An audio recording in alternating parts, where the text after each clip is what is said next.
وتولى عنهم وقال يا أسفا على يوسف وابيضت عيناه من الحزن فهو كظيم. قالوا تالله تفتأ تذكر يوسف حتى تكون حرضا أو تكون من الهالكين. قال إنما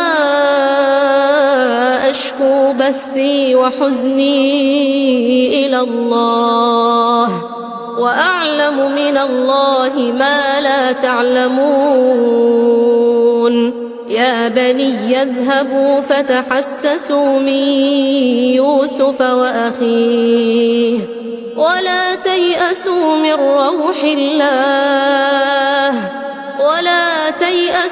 روح الله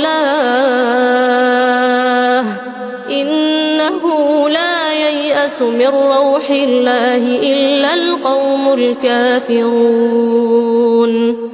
فلما دخلوا عليه قالوا يا أيها العزيز مسنا وأهلنا الضر وجئنا ببضاعة مزجاة فأوف لنا الكيل وتصدق علينا إن الله يجزي المتصدقين.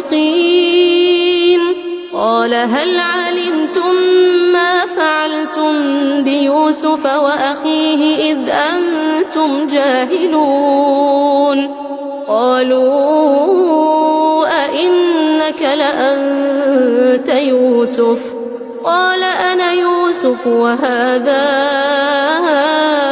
أخي قد من الله علينا إنه من يتق ويصبر فإن الله لا يضيع أجر المحسنين. قالوا تالله لقد آثرك الله علينا وإن كنا لخاطئين. قال لا تثريب عليكم اليوم يغفر الله لكم وهو أرحم الراحمين.